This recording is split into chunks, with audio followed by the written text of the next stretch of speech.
ওরে পাখি বলিস তারে, এত ব্যথা রাখি গোপন করে। কখনো ব্যথার মুখ থুবড়ে পড়ে, কখনো বা অশ্রু হয়ে ঝরে।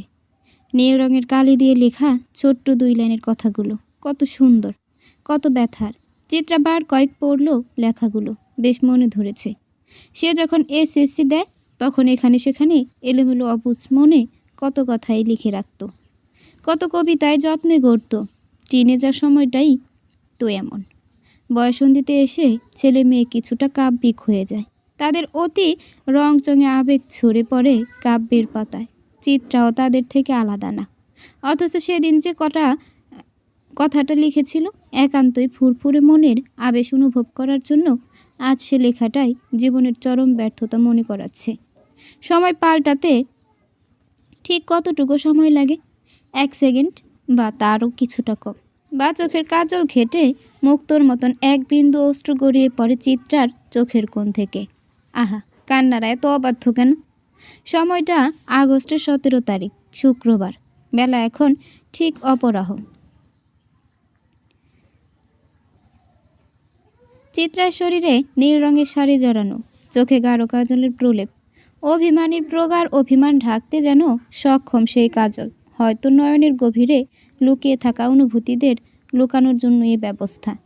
শ্যামলা শরীরে গাঢ় নীল রঙটা ঠিক খারাপ লাগছে না, চলনসই থেকেও আরও 2 ধাপ বেশি ভালো লাগছে। পিঠ অবধি চুলগুলো বাতাসে উঠছে তার। আজকে বিশেষ দিন তার জীবনে, তাই এত সাজগোজ। জীবন তো কিছুর জন্য থেমে থাকে না, সে জীবনকে এগিয়ে নিয়ে যেতে হয় অনেক দূর।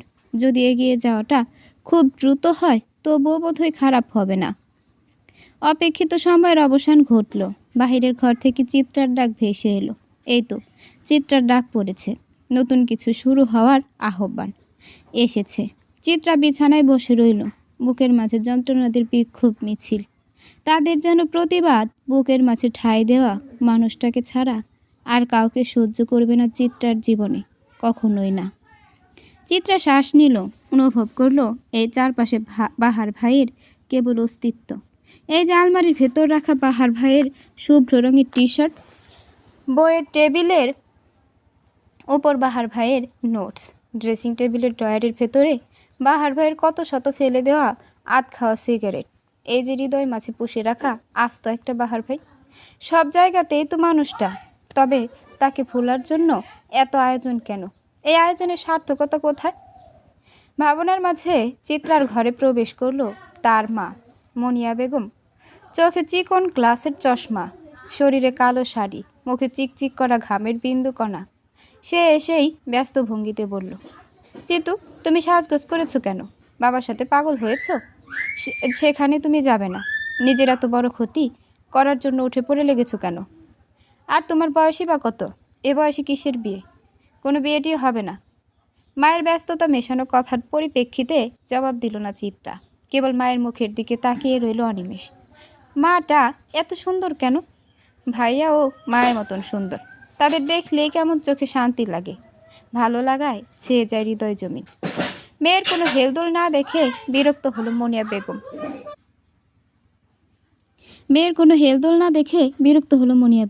বিরক্তি কণ্ঠে বলল, তোমায় কি বলেছি শুনেছ? বিয়ের আশা বাদ দাও। তোমার বাবার তালে নাচা বন্ধ করো। এতটুকু একটা জীবন তোমার। বিয়ে তো করতেই হবে আম্মু। সমাজের চিরপরিচিত কথা অনুসারে মেয়েদের তো আজীবন বাবার ঘরে থাকার নিয়ম নেই। যেতে যেহেতু হবে তবে আগেই যাই, পরে তো মায়া আরও বেড়ে যাবে আম্মু। মনিয়া মেয়ের কথায় হতভম্ব হয়ে গেলেন। কাপা কাপা কণ্ঠে বললেন, চিত্রা, কি বলছো এসব? ভুল বলেছি আম্মু? তোমরা কি আর আমায় চিরদিন রেখে দিবে বলো? একদিন তো হস্তান্তর করা হবে আমাকে। তবে আজ কেন নয়? জীবনটা আমার এই একজনের হাতে, কেবল হস্তান্তরিত হয়েই যাবে, পরে যাও কিনা। চিত্রা। মনিয়া বেগমের কণ্ঠে নরম বিস্ময়। সে বিস্ময়ের স্রোতে যেন কথারই খেই হারিয়ে ফেলল। সারাদিন দুষ্টুমিতে মত্ত থাকা চিত্রার আজ কথাগুলোর ওজন বেশি। এত ভারী কথা সে আশা করেননি মনিয়া বেগম। তাহলে আজ মেয়েটাকে এত অপরিচিত লাগছে কেন? কেমন অপরিচিত একটা অবয়ব মেয়েটার মাঝে। মনিয়া বেগম হয়তো আরও কিছু বলতেন, কিন্তু তন্মধ্যে নুরুল সওদাগরের আগমনী কথার নদীতে ভাটা পড়ল। নুরুল সওদাগরের মুখে বরাবরের চেয়ে আজ হাসির রেখা বেশ গভীর। চোখে মুখে কেমন যেন একটা রাজ্যের শান্তি। শান্তিটা ঠিক কিসের? সবচেয়ে অপছন্দের মানুষটাকে চোখের সামনে দেখতে হবে না, এটাই কি তার কারণ?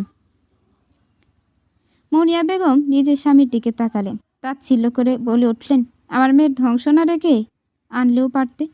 নুরুল সওদাগর হয়তো প্রস্তুত ছিলেন না স্ত্রীর এহেন কথায়, তাই সে কী কর্তব্য বিমূঢ় হয়ে গেলেন। বিস্মিত কণ্ঠে বললেন, কি বলছে এসব? চিত্রা আমারও মেয়ে, ভুলে যেও না। বাবার একটা কথায় চিত্রার ভিতরে যত না পাওয়ার হাহাকার ছিল সব মিলিয়ে গেল। জীবনের 18টা বছর সে কেবল অপেক্ষা করেছিল বাবার মুখ থেকে এই কথাটা শোনার জন্য।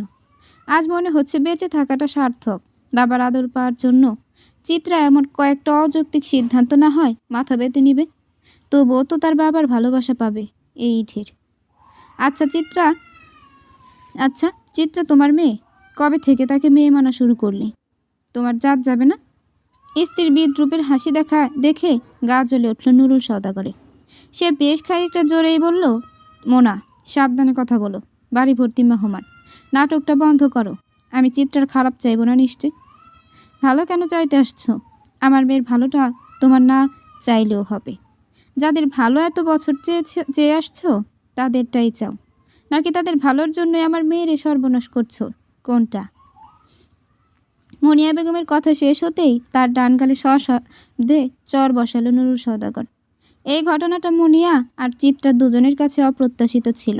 মনিয়া বেগম তাই নিশ্চুপ হয়ে স্বামীর মুখের দিকে তাকিয়ে রইল।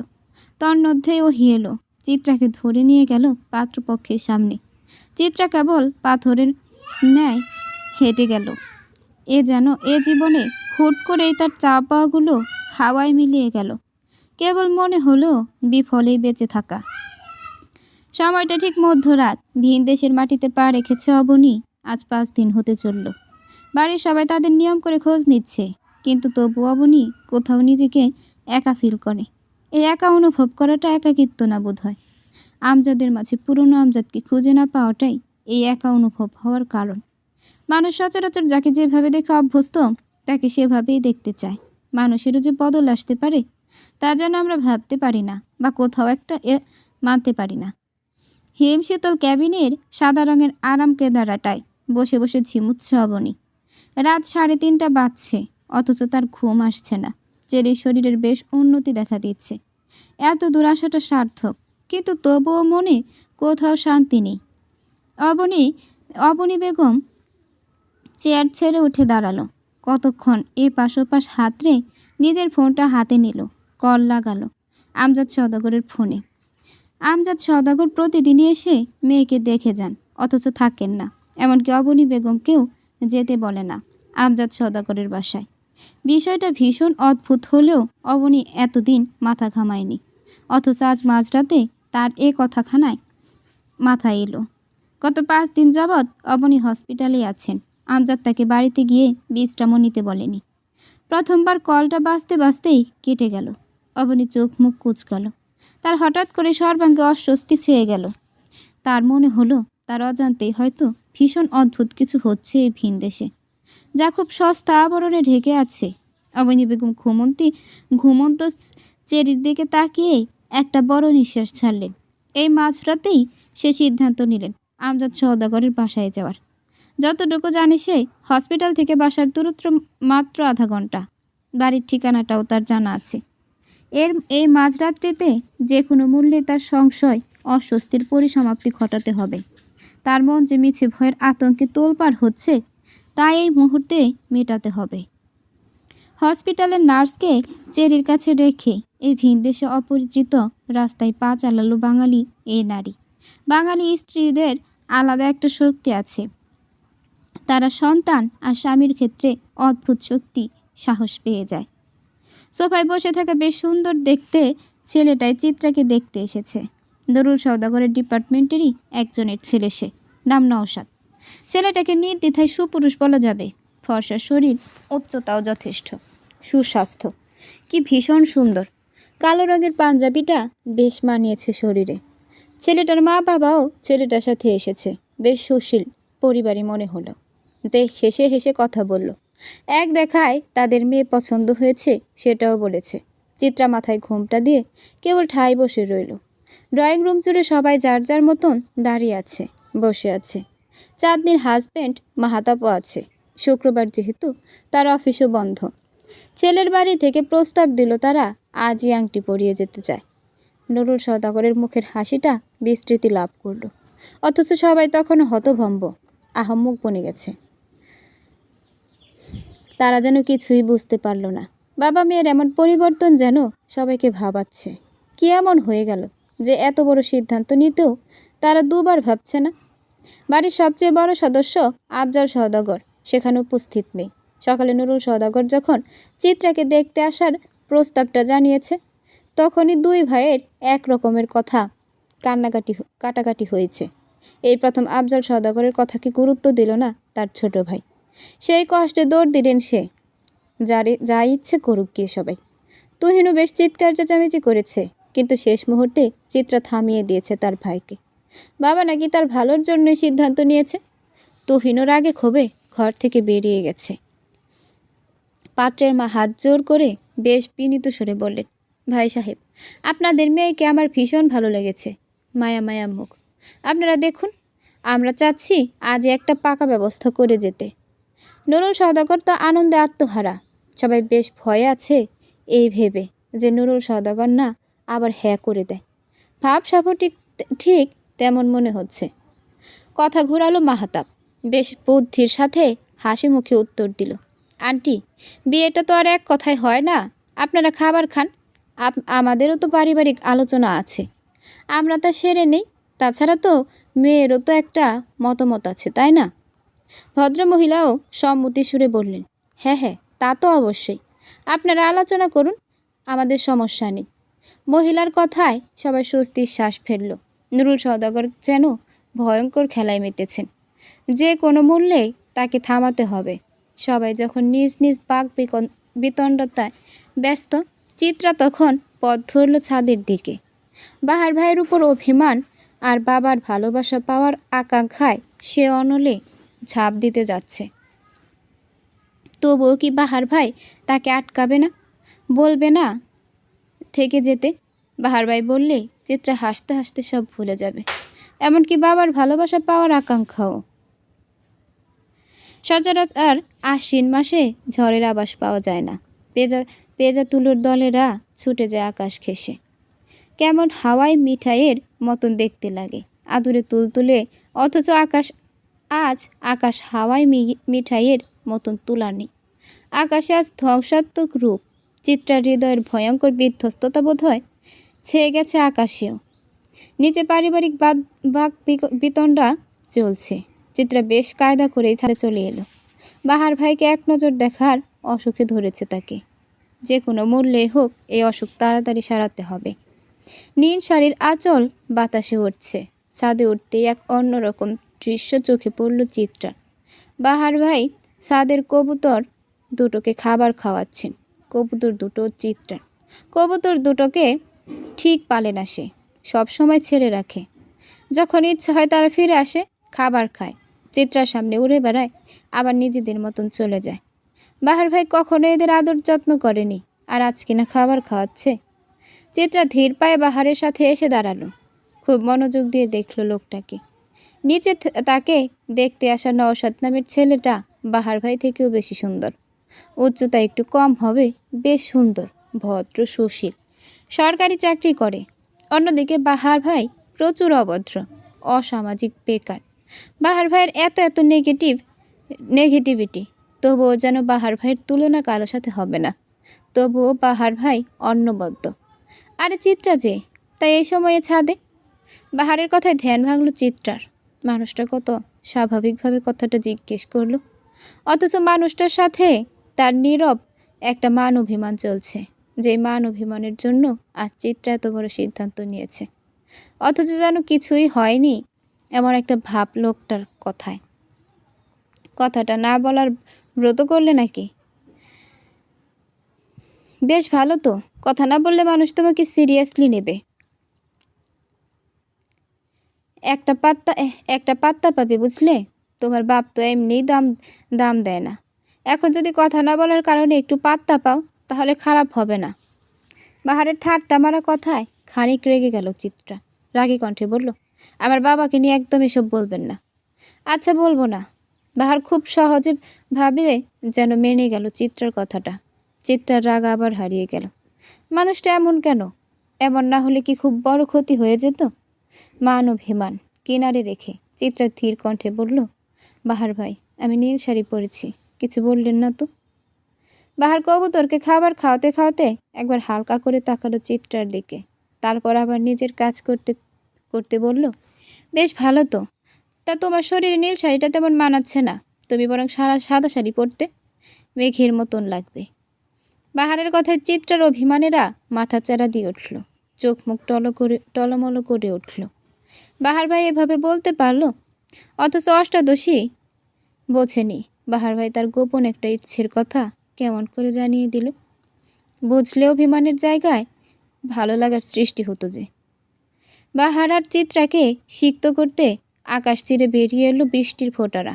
হুট করে তার আগমনে তাজ্জব মানবী ভিজে একাকার দুজনে। তন্মধ্যে চিত্রা বলে উঠল, বাহার ভাই, আজ আমাকে দেখতে আসছে, ওরা আজকে আংটি পরিয়ে যেতে চায়। ও তাই নাকি? বা দারুণ খবর দিলে তো। মিষ্টি খাওয়াবে না? চিত্রা অবাক হলো বাহারের উত্তরে, বিস্মিত কণ্ঠে বলল, আপনি জানতেন না এটা? না তো, তোমাদের পারিবারিক ব্যাপার আমি আর কেমন করে জানব? উত্তরটা বেশ স্বাভাবিকভাবে দিলেও চিত্রার মন মানতে চাইল না। সে দিবানিশি যে ছেলেটার জন্য পুড়ে, সে ছেলেটা নাকি তার এত বড় খবরটাই জানতো না। এ কেমন মানুষ? চিত্রার অশ্রুরা ততক্ষণে বৃষ্টির পানিতে মিলেমিশে একাকার। কাঁপা কাঁপা কণ্ঠে সে বলল, আপনি কি কিছু বলবেন না বাহার ভাই? হ্যাঁ বলবো তো। নতুন জীবনের জন্য তোমাকে শুভেচ্ছা। তুমি তো বাবার ভালোবাসার কাঙালি, তোমার যেন সেই ভালোবাসা মিলে। নিজের বাবার কাছ থেকে না হোক, জীবন সঙ্গীর বাবার থেকেই না হয় পেলে। বাহার ভাইয়ের উত্তরে চিত্রা ব্যথিত নয়নে চাইল, মানুষটার কি ব্যথা হচ্ছে না বুকে? তবে তার কেন রক্তক্ষরণ হচ্ছে? ভালোবাসা এত যন্ত্রণা কেন? বাহার ভাইরা এত অবুঝ কেন? যাও চিত্রা, নিচে যাও। তোমার সুপুরুষ হবু বর হয়তো অপেক্ষা করছে। সুন্দর মানুষের আশেপাশে থাকলে তোমারই লাভ। সুন্দর মানুষ দেখলে চোখে একটু প্রশান্তি মিলে, বুঝলে? আমরা তো শালা পুড়ে ছাই, অথচ এই ছাইকেই আমার চাই। চিত্রারা তো আবেগীয় কথাটাকেই বাহার বরাবরের মতো হেসে উড়িয়ে দিল। গা ছাড়া ভাবে বলল, শোনো মেয়ে, বয়সন্তীর আবেগ কেটে গেলে বাহারও কেটে যাবে। এই বয়সে ঠোঁট পড়ে যাওয়া উন্মাদ বখাটেদেরই বেশি ভালো লাগে, কিন্তু যখন বাস্তবতা বুঝবে তখন এই ভালো লাগা বড় জোর। তোমার হাসির কারণ ছাড়া কিছুই না। যাও নিচে, তোমার অপেক্ষা করছে সবাই। চিত্রার কান্নার স্রোত বাড়ল। দুকদম বাহারের দিকে এগিয়ে গিয়ে কেবল উচ্চারণ করল, বাহার ভাই। বাহার থামিয়ে দিল চিত্রাকে, গম্ভীর স্বরে বলল, যাও রঙ্গনা, বখাটে বাহার তোমার না। জীবনে বাঁচতে হলে সুশীল সঙ্গী দরকার। বাহাররা কেবল মনের ফ্যান্টাসি। চিত্রার কত কথা বলতে গিয়ে বলা হলো না, আবার কত অনুভূতিটা না চাইতেও বলে দিল। বাহার ভাই তবুও নির্বাক। তবে তাই হোক, বাহার ভাইয়ের না হয় নাই হলো চিত্রা। ভিজে শাড়ি, ভগ্ন হৃদয় নিয়ে চিত্রা যখন পা বাড়ালো সিঁড়ির দিকে, বাহার দু হাত মেলে আকাশপানে তাকিয়ে রইল। বলল, শুনছো গো মেঘ, বাহার আর গিটার ছুঁয়ে দেখবে না। অষ্টাদশের হৃদয়ে বাহার আর এক্কা দোক্কা খেলবে না। বাহার যে খুব নির্মমভাবে সেই দুটো জিনিসই ভেঙে দিয়েছে। বাহারের আর কেউ নেই মেঘ, না গিটার না অষ্টাদশী। চোখ বন্ধ করে আপন মনে গেয়ে উঠল, রঙ্গনার বাহার ভাই। ভালোবাসায় হয় যদি পাঠশালা, প্রেমের আরেক নাম কাটার জ্বালা। কাটার জ্বালা। নীরব নির্জন কালো আকাশে পূর্ণিমার মেলা আছে। কি সুন্দর আকাশ! মেঘেরা ছুটে যাচ্ছে দল বেঁধে। খোলা রাস্তায় ফিনফিনে বাতাস। ঠিক 40 মিনিটের মাথায় অবনী বেগম তার কাঙ্ক্ষিত জায়গায় এসে পৌঁছালেন। বুকের মাঝে কেমন কম্পনের সৃষ্টি হচ্ছে। মাঝে মাঝে তো মনে হচ্ছে শ্বাসই বন্ধ হয়ে যাবে। এমনটা তো হওয়ার কথা ছিল না। অবনী বেগমের 22 বছরের সাংসারিক জীবনে সে আমজাদকে কখনোই স্বামী হিসেবে মন থেকে মানতে পারেনি। তবে আজ কেন হারানোর ভয়? হয়তো মায়া। এত বছর একটা মানুষের সাথে থাকলে মায়া পড়ে যায়, যে মায়ার টানেও মনে হয় মানুষটা থেকে যায়। এই মায়া আর অভ্যাসের কারণে কত মানুষকে ছাড়তে পারে না। অবনী ধীর পায়ে চারপাশের বাড়িগুলোতে চোখ বোলায়। অবশেষে কাঙ্ক্ষিত বাড়িটা পাওয়া গেল, বড় একটা অচেনা গাছের ডান দিকে।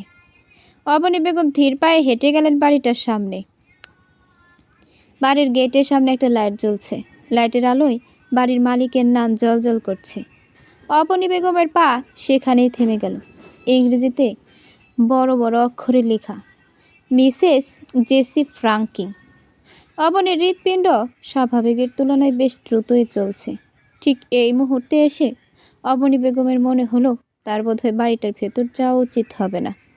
ভিনদেশে যা লুকিয়ে আছে তা ভিনদেশে না হয় লুকিয়ে থাক। বয়স তো অনেক হলো, আর কদিনই বা বাঁচবে। কি দরকার হাহাকার নিয়ে বাচ্চা? এর চেয়ে জীবন যেমন চলছে তেমনই না হয় চলল। অপ্রত্যাশিত কিছু না হয় আড়ালেই রইল। জেনে গেলেই তো দূরত্ব বাড়বে। আমজাদ সওদাগর তো তাকে কম ভালোবাসা দেননি। সেই ভালোবাসা আগলে রাখতে পারল না, বরং প্রতিহিংসার অনলে দগ্ধ করতে চেয়েছিল বারবার সে সওদাগর পরিবারকে। কিন্তু কখন যেন আষ্টে পিষ্টে সে পরিবারের মায়ায় পড়ে গেল, টেরই পেল না। অথচ অসময়ে মায়া বেড়ে লাভ কি? হারানোর পর মায়া কেবল বিলাসিতা হয়ে যায়। অবনী বেগম আধার রাস্তায় আবার পা বাড়ায়। হসপিটালে ফিরে যাওয়ার অত ব্যস্ততা নেই, ধীর পায়েই যাওয়া যাবে। চারপাশে ততক্ষণে ভোরের আলো ফুটে যাচ্ছে। নীল আকাশ, শীতল প্রকৃতি। অবনী বেগম হাঁটতে হাঁটতে ডুব দিলেন অতীতে।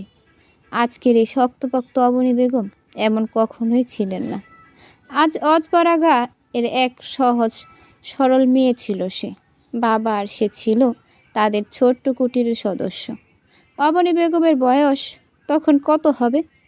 15 কিংবা 16। গ্রাম ঘুরে বেড়ানো উড়নচণ্ডী ছিল সে। এ পাড়া ও পাড়া, এ গ্রাম ও গ্রাম করেই তো জীবন কাটছিল বেশ। পড়াশোনাও করতো না। তখন পড়াশোনার ততটা মূল্য ছিল না, তাও আবার মেয়েদের। তার উপর অজপাড়াগা। 5ম শ্রেণীতে থাকাকালীন সমাপ্তি ঘটিয়ে ছিল পড়াশোনার। দেখতেও ভালো ছিল।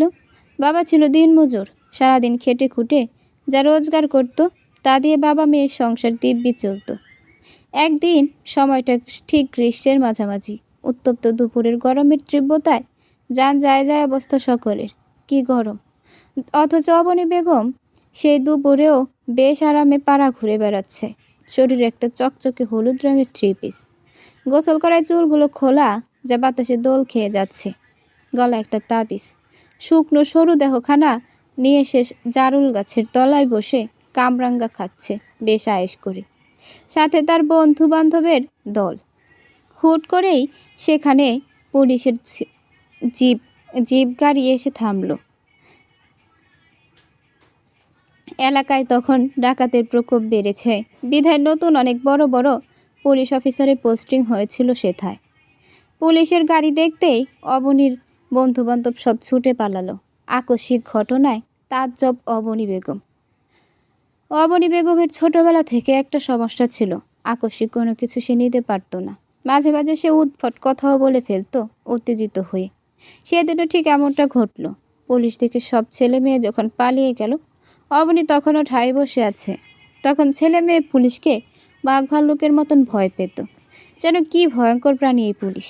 জিপ গাড়ি থেকে তখন বেশ সুঠামদেহী শ্যামলা বর্ণের একজন গম্ভীর মতন পুরুষ নেমে এলো। নেমে এসে অবনীর কাছে চলে এলো। অবনীর হাতে কামরাঙ্গা, চোখে বিস্ময়। লোকটি অবনী বেগমের কাছে এসে ভরাট স্বরে প্রশ্ন করলেন, এই যে নারী, গাছতলায় কি শুনি? ভর দুপুরে এমন জঙ্গলে কি করছেন? অবনী বেগম এর আগে কখনো অপরিচিত পুরুষের সান্নিধ্যে যায়নি। সেদিন হঠাৎ অপরিচিত পুরুষটিকে সামনে থেকে দেখে ভয়ে অস্বস্তিতে তার চোখ টলমল করে উঠল। ঠোঁট উল্টে ফেলল, কেঁদে দেবে দেবে ভাব। অবনীর ললাটে মুখখানায় কালো মেঘের আনাগোনা দেখে ভড়কে গেল পুলিশের পোশাকে থাকা গম্ভীর মনটা। ব্যতিব্যস্ত কণ্ঠে বলল, এই জারুল কন্যা, কেঁদো না, ভয় পাচ্ছ? আমি তোমায় বকিনি তো। জারুল কন্যা নাম শুনতেই অবনী বেগমের কান্না থেমে গেল। সেই প্রথম অবনী বেগমের মনে কোনো পুরুষের আদল ভেসে উঠল। সেই প্রথম অবনী বেগম কিছু ভিন্ন অনুভূতির সাথে পরিচিত হলেন। হঠাৎ গাড়ির হর্নে ধ্যান ভাঙে অবনীর। অতীত ভাবতে ভাবতে আকাশের নীলাভ রং সরে গিয়ে সাদা সাদা মেঘে ভরে আছে। দিনের আলো ফুটে গেছে। অবনী বেগম হসপিটালের সামনে চলে এসেছে, টেরই পেল না। অতীত এমনই মধুময় জিনিস যা ভুলিয়ে দেয় বর্তমান। তাই তো মানুষ সদা আফসোসের গান গায় অতীত নিয়ে। আজ শনিবার। সওদাগর বাড়িতে তুমুল নীরবতা, হইচই নেই কোনো রকমে। তৃষান আর দিশান আজ হোস্টেলে চলে গিয়েছে। ওহি ভার্সিটিতে, চিত্রা নিজের কলেজে, ছেলেরা যার যার কাজে। তুহিন গতকাল রাগ করে যে বাহিরে গেল আর ফিরে আসেনি। তুহিনীর রাগ বরাবরই অনেক বেশি। খুব সহজে না রাগলেও রাগ উঠলে আর হুঁশ থাকে না। চঞ্চল বাড়িটা কেমন নিস্তব্ধতায় ছেয়ে গেল। খাবার টেবিলের হইচই আর হয় না। টিভি চ্যানেলে নিয়ে ভাই বোনদের আর মিছে তুমুল ঝগড়া হয় না। মাছের বড় টুকরোটা কে খাবে তা নিয়ে আরেক দফা বাঘ বিতণ্ডাও আর হয়নি। কেমন বাড়িটার প্রতিটি কোণায় হাহাকার লেপটানো। আফজাল সওদাগর তার নিজের ঘরে শুয়ে আছেন, কপালে হাত রেখে, চোখ দুটি বন্ধ। রোজা সওদাগর কপালের ঘাম মুছতে মুছতে ঘরে প্রবেশ করতে তার চোখ যায় স্বামীর নিস্তব্ধ দেহটার দিকে। রোজা বেগমের বড্ড মায়া হয় স্বামীর জন্য। স্বামীর জন্য এই রোজা সওদাগর কত কিছুই না করেছে, কত অন্যায় না মেনে নিয়েছে, কেবল স্বামীর মুখের হাসি দেখার জন্য। অথচ আজ সেই স্বামী কিনা নিশ্চুপ। এ পরিবারটাকে সবসময় এক আঁচলের ছায়াতলে সে রাখতে চেয়েছিলেন। তবুও আজ কোথায় যেন ভাগার সূত্রপাত দেখা দিয়েছে। একটা নারীর সংসারের চেয়ে বড় আর কিছুই নেই। স্বামীকে এক ধ্যানে মগ্ন হতে দেখে রোজা সওদাগর স্বামীর পায়ের কাছটায় এসে বসলেন। ধীর কণ্ঠে শোধালেন, আপনি জেগে আছেন? আফজাল সওদাগরের ধ্যান ভাঙল, কিন্তু অবস্থার পরিবর্তন করলেন না। যেমন আছে তেমন থেকেই বললেন, হ্যাঁ জেগে আছি। কিছু বলবে? আপনার কি মন খারাপ? মন খারাপ হওয়াটা কি স্বাভাবিক না? যে ভাইদের জন্য এত কিছু করলাম, আজ তারাই দাম দিচ্ছে না। এর চেয়ে কষ্ট আর আছে বলো? মা বাবা যখন মারা গেলেন, দুটো ভাই একটা বোনের বট গাছ হয়ে দাঁড়ালাম আমি। অথচ আজ আমি মূল্যহীন। রোজা সওদাগরের খারাপ লাগলো। তার স্বামী বেশ প্রীতিবেশী। স্বামীর কষ্ট সে মানতে পারে না কখনোই। রোজা সওদাগর আশ্বাসের স্বরে বললেন, আপনি চিন্তা করবেন না। নুরুল আজকাল কেমন হয়ে গেছে। বয়স বাড়ছে তো। আর আপনি তো চিত্রার বিয়ের কথা আটকাতে চেয়েছিলেন, তা আটকেছে। আপাতত দেখে গেছে। পরে কথা আগানো হবে বলা হয়েছে। আর মন খারাপ করবেন না। আফজাল সওদাগর ধপ করে উঠে বসলেন। চোখ তার কেমন হলদেটে ভাব। সে তার স্ত্রীর হাত দুটো মুঠ করে ধরল। কেমন অসহায় কণ্ঠে বলল, পাপের ভার নিয়ে বেঁচে থাকা অনেক কষ্টের বিবি। তুমি আমারও অভিশাপ দিছিলা, তাই না? তাই তো আজ এই অবস্থা আমার। স্বামীর কথায় আতঙ্কে উঠল রোজা। তওবা করে বললেন, কি বলেন আপনি? আপনার অভিশাপ দেওয়ার আগে আমার জিহ্বা খসে পড়ুক। আর আপনি যা পাপ বলেছেন তা আদৌ পাপ না, আপনি তো জানেন। আর আমার আল্লাহও সেটা জানে। আপনি এসব ভাববেন না। আফজাল সওদাগর অনবরত মাথা নাড়তে নাড়তে বললেন, এটা পাপই বিবি। আমি তোমাদের ঠকিয়েছি নিজের স্বার্থে, আরেকজনকে ঠকিয়েছি। ওদের মৃত্যুও তো আমায় অভিশাপ দিয়েছে। স্বামীর কথায় ভটকে গেলে রোজা সওদাগর উৎকণ্ঠিত কণ্ঠে বললেন, কাদের মৃত্যু? আফজাল সওদাগর উত্তর দিলেন না। আফসোসের অশ্রু গড়িয়ে গেল তার গাল বেয়ে। গরমে ঘেমে নিয়ে একাকার চিত্রা। সাদা কলেজ ইউনিফর্মটা লেপটে গেছে শরীরে। চুলের মাঝে 2 বেনি, পিঠে বইয়ের ভারী ব্যাগ। গতকাল তার দেখাটা সে অবধি সীমাবদ্ধ ছিল। মাহাতাব দুলাভাই এর কারণে তা বেশি অবধি আগায়নি। আবার নওশাদ নামের লোকটাও বলেছে সময় নেওয়া উচিত 2 পক্ষের। চিত্রার মনে কেমন যেন অশান্তি, বিরক্তিতে শরীরের প্রতিটা অঙ্গ জ্বালা দিয়ে উঠছে। জীবনটা তার এত অসহ্য ছিল না কখনো। আগে তার বাবা তাকে পছন্দ করতো না। সে জানতো না বাবা কেন তাকে অপছন্দ করত। কিন্তু যখন সে জানলো বাবার অপছন্দের কারণ, তখন থেকে চিত্রা নিজেই আর নিজেকে পছন্দ করছে না। জীবনটা হঠাৎই বিভীষি কামাই হয়ে উঠল। এই চিত্রা দাঁড়া। পথে মধ্যে চির পরিচিত কণ্ঠ শুনে দাঁড়ালো চিত্রা। পিছে ঘুরতেই চোখে পড়ল ওহিয়াপার লাল টুকটুকে মুখটা গরমে লাল হয়ে গেছে। চিত্রা কিঞ্চিত হাসলো ওহিয়াপাকে দেখে। ওহি ততক্ষণে চিত্রার কাছে চলে এসেছে। আপা তোমার ক্লাস শেষ? না রে, ভালো লাগছে না, যা গরম, বাসায় গিয়ে ঘুম দেব। তোর ক্লাস শেষ? হ্যাঁ আপা।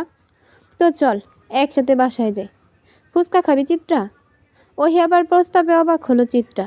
ওহি কখনোই বাহিরের খাবার পছন্দ করে না, আর আজ সে কিনা ফুচকার কথা বলছে। চিত্রার অবাক বিস্মিত মুখখানা দেখে হেসলে হাসলো ওহি। বাঁকা হেসে বলল, কিরে খাবি না? চিত্রা দ্রুত মাথা নাড়ালো, যার অর্থ সে খাবে। ওহি মিষ্টি হেসে চিত্রাকে নিয়ে পাশের একটা পার্কে গিয়ে বসলো। পাশে থাকা ফুচকার দোকানটা থেকে 2 প্লেট ফুচকা দিতে বলল। চিত্রা তখনও অবাক। ওহি চিত্রার অবাক ভাবটাকে তেমন পাত্তা না দিয়ে আশেপাশে দেখতে লাগলো। দেখতে দেখতে হুট করে বলে উঠল, একটা সিক্রেট কথা শুনবি চিত্রা? চিত্রা তখন তার ব্যাগের ভেতর থেকে পানির বোতলটা বের করেছে। ওহির কথায় ভ্রু কুঁচকে বলল, কি সিক্রেট আপা? ওহি বিভস কণ্ঠে বলল, তোর ফুল গাছের টবগুলো আমি ভেঙেছি। চিত্রার মুখে রাজ্যের বিস্ময়। ওহি আপা তার ফুলের টব ভেঙেছে? সে যেন বিশ্বাসই করতে পারছে না। ওহি আপা হলো গিয়ে নরম মানুষ, তার দ্বারা এই কাজ শক্ত কাজ অসম্ভব। ওহির দৃষ্টি কখনো পার্কের আশপাশ বোলাতে ব্যস্ত, তখনও চিত্রার বিস্ময় মাখা মুখ পানে সে একবারও ফিরে তাকায়নি। চোখের সাথে চোখ মিলাতেই যেন সে কথাগুলো বলতে পারবে না। তাই তো আজ চোখে চোখ মিলানো বারণ। এতদিনের জমানো কথায় প্রজাপতিদের আজ উড়িয়ে দিতে হবে। কথা জমিয়ে রাখলে মনের উপর অত্যাচার চালানো হয়, অথচ ওহি নিজের মনের উপর সে অত্যাচার করে যাচ্ছে দিনের পর দিন। আজ না হয় অত্যাচারের সমাপ্তি ঘটুক। ছোট্ট একটা শ্বাস ফেলল ওহি, ধীর কণ্ঠে বলল, ভাবিস না তোর ওপর হিংসা থেকে করেছি সেসব। তোর উপর হিংসে করার কিছু নেই, বরং মায়া করার মতন বহু কিছু আছে। তবে আমার মায়া কম, কাকপক্ষীতে ছিঁড়ে খেয়েছে মায়া।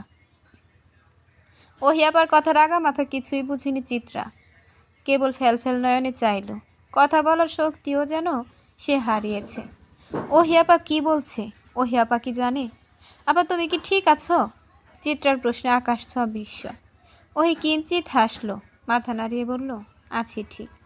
তোকে আজ কিছু কথা বলবো চিত্রা। অনেকগুলো বছরে এ কথা কাউকে বলা হয়নি। এই লজ্জা, এই আধারিয়া জীবনের গল্প কাউকে জানায়নি। আজ তুই শুনিস সে গল্প। ওহি আপার মৃত্যুর গল্প শুনে খুব যতনে।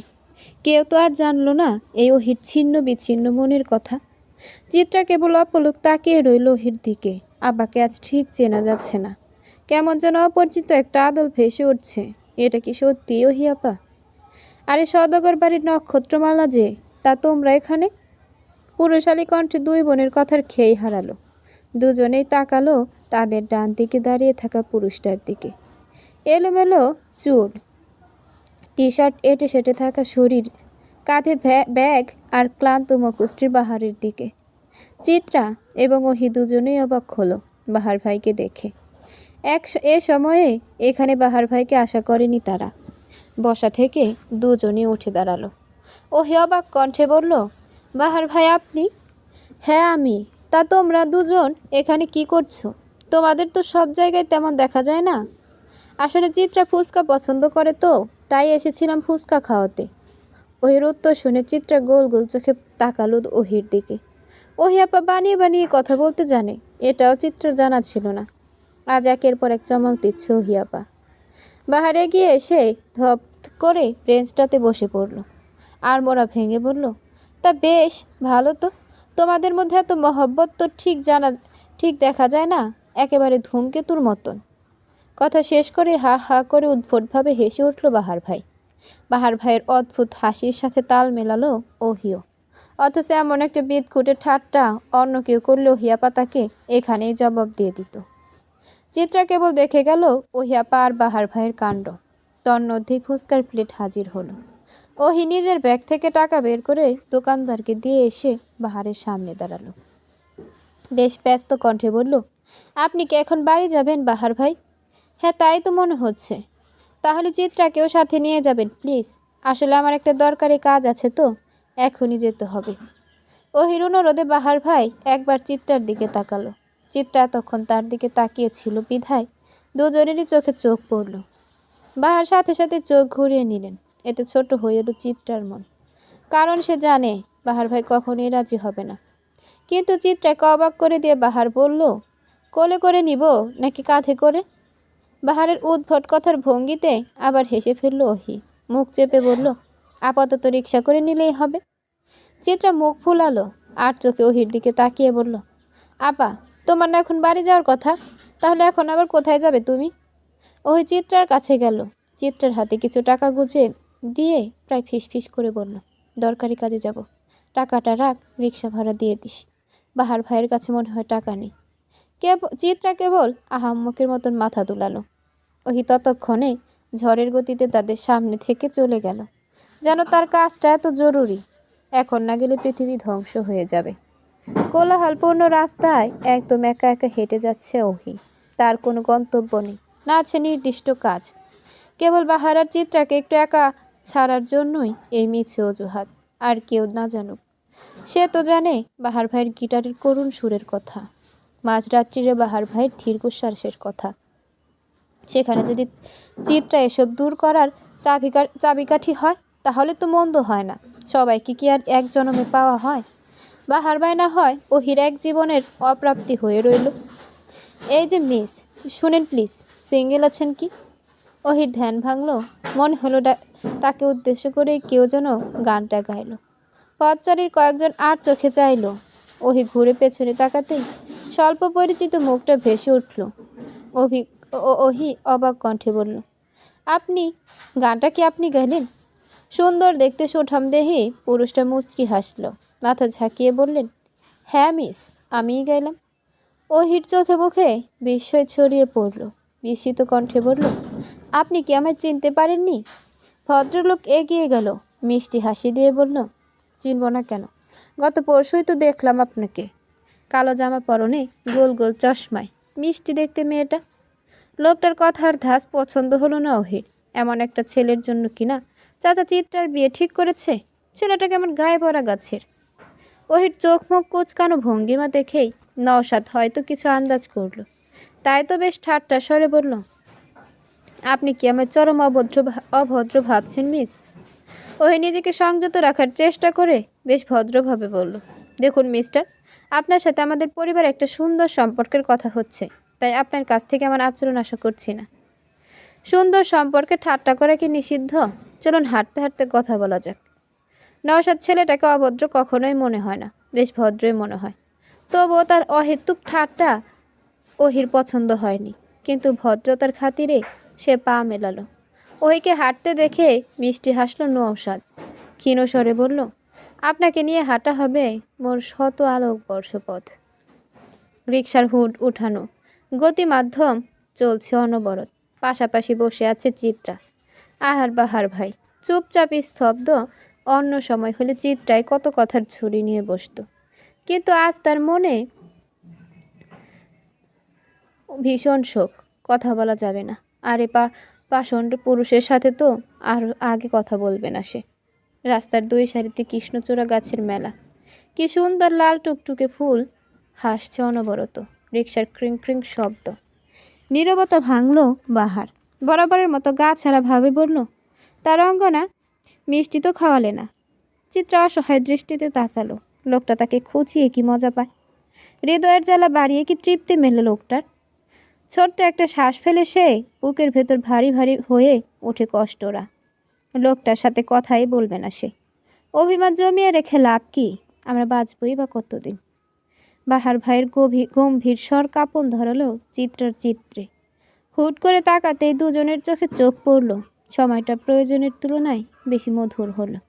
নিঃশ্বাসের গতি বেড়ে গেল অপ্রত্যাশিতভাবে। লজ্জারায় খেলা করল সর্বাঙ্গে।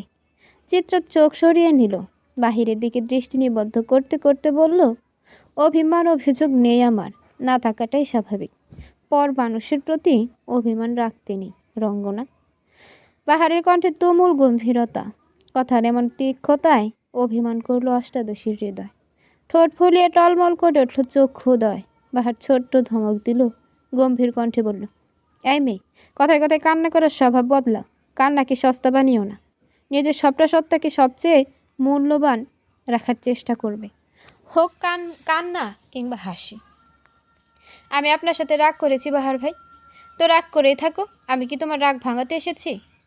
বাহারের গা ছাড়া ভাবে চিত্রা গাল ফুলিয়ে বসে রইল।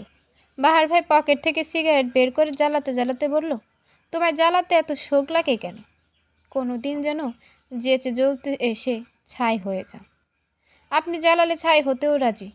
শোনো রঙ্গনা, অনুভূতির এমন প্রকাশ্য বর্ণনা আমার পছন্দ না।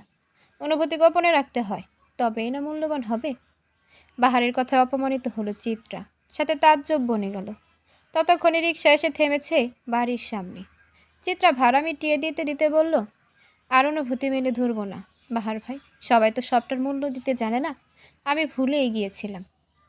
চিত্রার তীক্ষ্ণ কথাতেও হেলদোল হলো না বাহারের। সে বরং বেশ গা ছাড়া ভাবেই বলল, এই যে মেয়ে রঙ্গনা, তোমার মুখে অভিমান মানায়, অভিযোগ না। চিত্রা ততক্ষণে বাড়ির ভেতরে চলে গেছে। ভার ছোট্ট একটা শ্বাস ফেলে দীর্ঘশ্বাসের হাহাকার ভেসে গেল তার সাথে। আজ টিউশনিটাও চলে গেছে। এমন মানুষের প্রেমে মত্ত হওয়া মানায়, যার বাঁচা মরারই ঠিক নেই। আফসোসগুলো সে হাওয়ায় মিলিয়ে কান ধরে। জীবন দিলা কাঞ্চা বাঁশের খাঁচারি মতো, যত্ন নেওয়ার আগে তাহা ভাঙে অবিরত দয়াল, ভাঙে অবিরত। আজ সারাদিন দেখা মেলেনি মুনিয়া বেগমের। প্রথমে সবাই ভেবেছিল রাগ করে হয়তো দৌড় দিয়েছে, কিন্তু যখন দরজার সামনে পর্দা সরালো, তখন দেখা গেল দরজা বাহির থেকে আটকানো। দরজা খুলে ভেতরে যেতেই শূন্য রুমখানি জানিয়ে দিল মুনিয়া বেগম নেই। বিছানার কিনারায় সাদা চিরকুট, তুলোর মতন মেঘ গুচ্ছ বিচরণ করছে আকাশে। মিঠে বাতাস, কোমল লাল বর্ণা আকাশ, প্রতিটা কবির ভাষায় কবিতার যোগ্য, প্রেমিকার প্রেম জাগরণের মতন, বিষাদে আচ্ছাদিত মানুষের মনে উৎফুল্লতা আনার মতন। ছাদে মন খারাপে আবিষ্ট চিত্রা দাঁড়িয়ে আছে। সময়টা ঠিক দিনের তৃতীয় ধাপ, অপরাহ্ন। মুনিয়া বেগম বাড়ি ছেড়েছেন আজ 2 দিন হতে চলল। গতকাল থেকে এ অবধি তার কোনো খোঁজ নেই। চিঠিতে সে চরম অভিযোগ স্বরে লিখে গেছে তার চলে যাওয়ার কথা। চিত্রাই যে সে অভিযোগের কারণ তা লিখতেও বাদ রাখেননি সে। চিত্রা তার বা হাতে গুজে রাখে মায়ের চিরকুটটা তার নিজের হৃদয়ের সামনে মেলে ধরল, যেখানে কি সুন্দর করে গোটা গোটা অক্ষরে লেখা, প্রিয় চিত্রাঙ্গনা, চিঠির শুরুতে আমার এক আকাশ ভালোবাসা নিও। তোমায় আমি কতটা ভালোবাসি তা নিশ্চয়ই তোমাকে বিশ্লেষণ করতে হবে না, তাই না? তোমার প্রতি আমার এক অগাধ মায়া আছে। কেন জানো? তোমায় যেদিন 2 হাতের মাঝে পেয়ে চোখ ভরে দেখলাম, সেদিন মনে হলো আমার মাকে দেখছি। সেই 2 দিনের শিশুটা কি মায়া লাগলো আমায়, কে জানে। এরপর থেকে আমি আমার মা হারানোর শোক ভুলে গেলাম। তোমার পুরো নাম তোফা চিত্রাঙ্গনা। তোমার নামের আগে কোনো পরিচয় নেই। কেন বলো তো? কারণ আমি তোমায় এমন বানাতে চেয়েছিলাম যেন তুমিই তোমার পরিচয় হও। শখ করে রেখেছিলাম তোফা, মানে উপহার। সৃষ্টিকর্তার দেওয়া সবচেয়ে মূল্যবান উপহার তুমি আমার। অথচ আজ তুমি আমার সব ভালোবাসা ভুলে বাবার মোহে পড়ে ভুল সিদ্ধান্তে ডুব দিয়েছ। আমি তোমার এমন ক্ষতি দেখতে পারবো না। আমি এও জানি তোমার বাবা হয়তো খুব বাজেভাবে পিষে ফেলেছে তোমার মন, গোপন কোনো কথার আস্তরণে। তাই তোমারও সিদ্ধান্ত। কিন্তু মা, তুমি পিষে যাওয়াটা দেখলে আর আমায় দেখলে না, তা যে মানতে পারবো না। তুমি না হয় তোমার বাবার কথায় জলাঞ্জলি দাও তোমার জীবন, যা আমি তা দেখতে পারবো না। ভালো থেকো। ইতি তোমার তথাকথিত মা। চিঠির শেষে সম্বোধনটাই যেন চিত্রাকে রক্তাক্ত করতে যথেষ্ট। মা কতটা কষ্ট পেলে নিজেকে এভাবে সম্বোধন করেছে, কিন্তু সেও বা কী করবে। বাবা সেদিন রাতে তাকে তার জীবনের এমন ভয়াবহতার কথা জানিয়েছে যা সে মানতে পারেনি। এমন একটা অপ্রত্যাশিত অতীত সে ভাবতে পারেনি। ঘৃণায় ভরে গিয়েছিল তার দেহ। পৃথিবীর সব যন্ত্রণা নিয়ে বাঁচা যায়, কিন্তু নিজেকে ঘৃণা করে আদৌ বাঁচা যায়? অথচ বিধির বিধান, আত্মহত্যা মহাপাপ। যেখানে জীবনটাই পাপের ফসল, সেখানে মহাপাপটাও কেমন হাহাকার, হাস্যকর। অশ্রুরা গোপনে ঝরে গেল মুক্তোর মতন। তাদের কেমন বিবর্ণতা। আরে আমাদের চিতাবাঘ করে কি একা একা? পেছন থেকে কারো কণ্ঠ ভেসে আসতে চিত্র চোখের অশ্রু মুছে ফেলল। দুর্বলতা আড়ালে রাখতে হবে, জেনে গেলে তো জ্বালিয়ে দিবে মানুষ। চাঁদনিও ততক্ষণে তার ভারী পেট নিয়ে ওহির সাহায্যে চিত্রার কাছে এসে দাঁড়ালো। ওহি আপাকে কত সুন্দর লাগে আজকাল। মাতৃত্বের সৌন্দর্যটা পৃথিবীর সব সৌন্দর্যকে হার মানায়। কি সুন্দর! চাঁদনির মিষ্টি হাসির পরিবর্তে চিত্রাও হাসল। কৃত্রিম হাসি ঝুলিয়ে বলল, চাঁদ আপা গো, তোমার তো সুন্দর কেন লাগে? চাঁদনি গাল টেনে দিল চিত্রার। মিষ্টি হেসে বলল, সত্যিই সুন্দর লাগে নাকি রে? কই তোর দুলাভাই আদর টাদর করে যে না এখন? মুটিয়ে গেছি কি না? চাঁদনি আপার কথার ধরনে ফিক করে হেসে উঠল চিত্রা। হাসতে হাসতে বলল, ছি আপা, শরম পাচ্ছ না তুমি? শরম কেন পাবো রে? সত্যি কথা বলতে কিসের শরম? শুনেছি দিনে 14 বার সত্যি কথা বলা যায়। আমি তো মাত্র একবার বললাম, তাও তোরা সহ্য করতে পারছিস না? চিত্রার ওহি সশব্দে আবার হেসে উঠল। চাঁদনি আপা যে চিত্রাকে হাসানোর জন্য এসব বলেছে তার বুঝতে বাকি নেই কারো। তাল মিলিয়ে না হয় হাসা যাক। এই মানুষগুলো তো ভালোবেসেছে অনেক। হাসতে হাসতে কখন যেন আনমনের চোখ থেকে গড়িয়ে পড়ল অশ্রুকণারা। আনমনেই না চাইতেও শব্দ করে কেঁদে উঠল চিত্রা। সে যে ব্যথা লুকানোর মতন অত কঠিন আজও হতে পারেনি। আজও তার হৃদয়কে কংক্রিট ছুঁয়ে দিতে পারেনি। চাঁদনি এবং ওহি দীর্ঘশ্বাস ফেলল। ওহি এই প্রথম চিত্রাকে জড়িয়ে ধরল। আদরে স্বরে বলল, কাঁদিস না চিত্রা, চাচি ফিরে আসবে। আদরে আলোপে কান্নারা আহ্লাদ পেয়ে বসলো। গা ছিটকে বেরিয়ে এলো। তারা কিছু কিছু সময় আমাদের অনুভূতিরা বড্ড অবাধ্য হয়। দেখতে দেখতে ভ্যাটিকান সিটিতে আজ কতদিনের বসবাস অবনী বেগমের। চেরু এখন বেশ সুস্থ। এত দ্রুত তার সুস্থতা কল্পনার বাহিরে ছিল। মেয়েটা হয়তো বুঝেছে তার মায়ের এদেশে ভীষণ কষ্ট হচ্ছে। একাকিত্বের হাহাকার তার মাকেও কুরে কুরে খাচ্ছে। মেয়ের মাথায় অনবরত হাত বুলিয়ে যাচ্ছে অবনী বেগম। আর কয়েকদিন পরই দেশের মাটিতে হয়তো ফিরে যেতে পারবে তারা। হয়তো দুঃখ ভুলে আবারও বাঁচতে পারবে সে। হয়তো আবারও হাসি খুশি একটা জীবন পাবে তারা। জীবনে অবনী বেগমের চাওয়ার আর কি ছিল? একটু সুখ, একটু ভালো থাকতে চাওয়ার ইচ্ছে ছাড়া। কিন্তু হঠাৎ জীবনটা দুর্বিষহ হয়ে যায় সেই অপরিচিত পুরুষের আগমনে। এরপর কত শত দিন গেল। অবনী বেগম কেবল বেঁচে থাকার জন্যই বেঁচেছিলেন। ওহি যখন এলো তখন তার বয়স 18-19 হবে। সে মানতে পারেনি ওহিকে প্রথম প্রথম। সবার অমতে মেয়েটাকে হস্টেলে রাখে। কিন্তু যখন মা হওয়ার মর্ম বুঝলো, ততদিনে মেয়েটা তার থেকে অনেক দূরে সরে গেছে। কাছাকাছি এনেও সে দূরত্ব মেটাতে পারেনি সে। অবনীর ভাবনার মাঝে ক্যাবিনের দরজা খুলে প্রবেশ করলো আমজাদ। পরনে তার বেশ ফর্মাল পোশাক। প্রতিদিন সে মেয়েকে দেখে যায়। স্ত্রীর সাথে খুব কমই কথা হয় তার, না পারতে বলে আর কি। আমজাদকে দেখেও তেমন একটা হেলদোল দেখালো না অবনী। আগের জায়গায় বসে রইল নীরব হয়ে। আমজাদ ক্যাবিনে প্রবেশ করেই শার্টের বোতাম দুটো খুলে দিল। সরাসরি অফিস থেকে এসেছে বোধহয়। ফোনটা চেরির বেডে রেখে সে ক্যাবিনের সাথে লাগোয়া ওয়াশরুমে গেল, বোধহয় হাত মুখ ধোয়ার জন্য। আমজাদের বয়স 45-এর এপার ওপার হবে। এখনও দেখতে বেশ সুন্দর লাগে। যখন তাদের বিয়ে হয় তখন আমজাদ এতটা বোধহয় সুপুরুষ ছিল না। কেমন বোকা বোকা, সাধে কি আর মানুষ বউ পাগল বলতো? অথচ আজ সে আমজাদ গম্ভীর, শীতল। হঠাৎ নিস্তব্ধ এই ক্যাবিনটাতে শব্দে ভরিয়ে দিতে উচ্চ শব্দে বেজে উঠল আমজাদ সওদাগরের ফোন।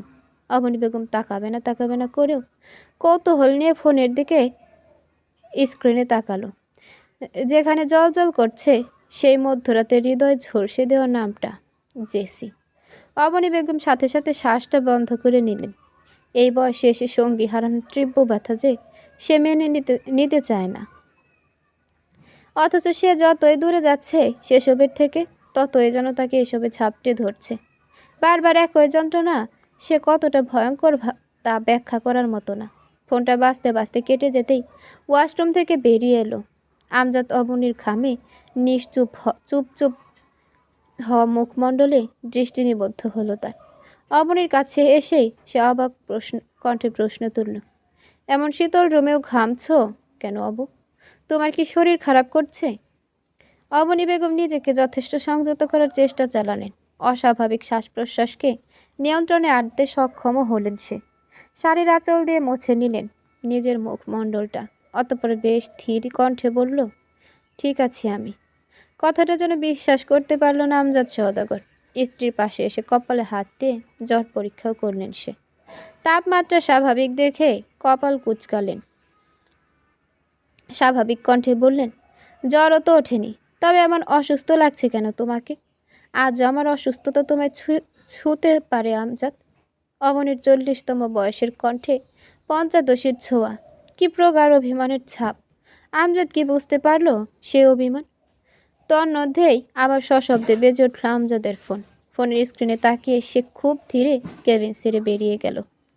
অবনী বেগম শ্বাস ফেললেন, তাচ্ছিল্য করে বললেন, কিছু মানুষের কখনো নিজস্ব ঠিকানা হয় না, ভবঘুরে হয় সে মানুষ। আমিও তেমন কুলহীন। কোচিংয়ের নাম করে বেশ রাত হলো চিত্রা রাস্তায় ঘুরে বেড়াচ্ছে। মা ছাড়া বাড়িটাতে তার এক মুহূর্ত ভালো লাগে না। কেমন পানসে লাগে সব। পৃথিবীটা হুট করে কেমন তেতো তেতো ঠেকছে। মাই বুঝি পৃথিবীর মধু। কাঁধে ব্যাগ, ছোট চুলগুলো এক পাশে বেনি গাঁথা, শরীরে বেশ সাদামাটা জামা, ছাই রঙা। এবার ওধার কেবল উদ্দেশ্য, এধার ওধার কেবল উদ্দেশ্যবিহীন ঘুরে বেড়ানো। আরে রঙ্গনা, রাস্তায় কি করে? চিত্রা থামল। একা রাস্তায় একাকিত্ব কাটানোর মানুষ এলো। সে ধীর গতিতে পাশ ফিরে চাইতেই বাহারের হাস্যোজ্জ্বল মুখটা দৃষ্টিগোচর হলো। বাহার ভাই সচরাচর হাসেন না, অথচ আজ কি সুন্দর হাসির ঝিলিক মুখ জোরে। চিত্রা থামল, ধীর কণ্ঠে বলল, আপনি এ রাস্তায় যে বাহার ভাই? বাহার চিত্রার পাশাপাশি দাঁড়িয়ে হাসি মুখে বলল, হ্যাঁ কাজে এসেছিলাম। তা তুমি এখানে কেন? এমনি কোচিং করতে এসেছিলাম। তোমার কোচিংয়ের রাস্তায় এটা তো না, ঘুরছিলে একা একা? বাহারের দৃষ্টি তখনও চিত্রার মুখমণ্ডল জুড়ে, চোখে অবাধ প্রশ্নদের ছড়াছড়ি। চিত্রা ধীর কণ্ঠে বলল, ভালো লাগছিল না বাহার ভাই। আম্মু যে কোথায় গেল? চিন্তা করো না, ফিরে আসবেন। তোমার মিছে জেদের জন্য উনি বোধহয় অনেক কষ্ট পেয়েছে। হয়তো কাজটা না করলেও পারতে। চিত্রার খুব গোপনে দীর্ঘশ্বাস বেরিয়ে এলো। কোমল কণ্ঠে বলল, আমি কি করতে চেয়েছিলাম নিজের সর্বনাশ?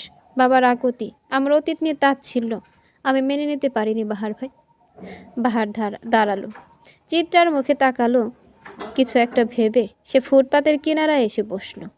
হলুদ আলোয় রাস্তাটা কেমন মোহনীয় লাগলো। চিত্রাও বাহারের পাশে এসে বসলো। বহুদিনের শখ তার বাহার ভাইয়ের পাশে বসে রাতের রাস্তা দেখবে। সোডিয়ামের কৃত্রিম আলোয় নিজেদের সুখ দুঃখের গল্প করবে। তবে কি খুব দ্রুতই এসে পড়ল সেদিন খানা। পাশের টং দোকান থেকে বাহার গরম গরম 2 কাপ চা নিয়ে এলো। চিত্রার দিকে চা এগিয়ে দিয়ে নরম কণ্ঠে বলল, এবার বলো তো, হুট করে বিয়ের মতন সিদ্ধান্ত নেওয়ার কারণ কি? কি হয়েছিল? চিত্রা চায়ের কাপটা হাতে নিল। চোখ জুড়ে নেমে এলো তার সেদিন রাতের কথা। সেদিন নুরুল সওদাগরের এমন পরিবর্তনে অবাক হয়েছিল চিত্রা। বাবা এত হঠাৎ স্নেহ ঢেলে দিচ্ছে ভেবে চোখ মুখ টলমল করে ওঠে তার। নুরুল সওদাগরের দৃষ্টি তখনও বাড়ির সামনের রাস্তায়। সে রাস্তায় মানুষজনের আনাগোনা দেখতে হুট করে চিত্রাকে বলল, চা বানাতে পারো? চিত্রা তখনও কিংকর্তব্য বিমূঢ়। বাবার হুট করে বলে ওঠা প্রশ্নে সে হতভম্ব। নুরুল সওদাগর মেয়েকে থম মেরে দাঁড়িয়ে থাকতে দেখে আবার প্রশ্ন ছুড়ল, পারো চা বানাতে? চিত্রা চা বানাতে পারে না, কিন্তু তবুও বাবার প্রশ্নে উপর নিচ মাথা নাড়ালো। ধীর কণ্ঠে বলল, হ্যাঁ আব্বু পারি। তাহলে 2 কাপ চা নিয়ে এসো চটজলদি, আমি অপেক্ষা করছি। বাবার বলতে দেরি, অথচ চিত্রার ছুটে যেতে যে দেরি নেই। চা বানাতে পারা চিত্রাও সেদিন হাত পুড়িয়ে চা বানালো। 8 ঘন্টার মাঝে সে চা নিয়ে ঘরে পৌঁছালো। তখনও বাবা আগের মতন ঠায় বসে আছেন। চিত্রা চা এগিয়ে দিতেই নুরুল সওদাগর বেশ হাসি মুখে চা নিয়ে এলেন। চিত্রাকে অপর চায়ের কাপটা মুখে দেওয়ার ইশারা করলেন। পরে হাত দিয়ে চিত্রা চায়ের কাপ মুখে তুলল। নুরুল সওদাগর চায়ের কাপে চুমুক দিয়েই তৃপ্তির দৃষ্টি ফেলেন। চমৎকার এক হাসি দিয়ে বলেন, বাহ, চা তো বেশ বানাতে পারো। চিত্রা কেবল অস্বস্তি নিয়ে ক্ষীণ হাসি দিল। নুরুল সওদাগরের চায়ের কাপটা পিরিজের ওপর রেখেই দীর্ঘশ্বাস ফেললেন। কেমন বিভস কণ্ঠে বললেন, তোমায় আজ কিছু কথা বলি চিত্রা। তোমার তো জানা উচিত নিজের জন্ম পরিচয়, তাই না? চিত্রা বাবার কথা অবাক হলো। হৃৎপিণ্ড প্রয়োজনের তুলনায় দ্রুত লাফাচ্ছে যেন। বাবা কি তার জীবনের চিরসত্য কথাটা আজ বলবে? নুরুল সওদাগর তন্ন দিয়ে বলা শুরু করলো, তোমায় অপছন্দ করার কারণ, সবচেয়ে বড় সবচেয়ে বড় কারণ কি জানো? তুমি আমার মেয়ে না। বাবার মুখে এমন কথা শুনে ঘুরে উঠেছিল চিত্রার পৃথিবী। বিস্ফোরিত নয়নে সে বাবার দিকে তাকায়। নুরুল সওদাগর সে দৃষ্টিতে পাত্তা না দিয়েই বললেন, হ্যাঁ, এটা সত্যি, তুমি এই সওদাগর বাড়ির কেউ না। চিত্রা ফ্যাল করে তাকিয়ে রইল, অনড় দৃষ্টি। ভাষারা তখন স্তব্ধ। নুরুল সওদাগর তার দৃষ্টি সরিয়ে নিলেন চিত্রার ওপর থেকে। তার রাস্তায় নিবদ্ধ করে বললেন, তুমি আমার মেয়ে না। এটা তোমাকে অপছন্দ করার বড় কারণ হলো, তার চেয়ে বড় কারণ হলো তুমি একজন নিষিদ্ধ পল্লীর মায়ের মেয়ে। চিত্রা ততক্ষণে হতভম্ব, পায়ের নিচের মাটিটাও যেন খুঁজে পেল না। কি শব্দ উচ্চারণ করলো বাবা?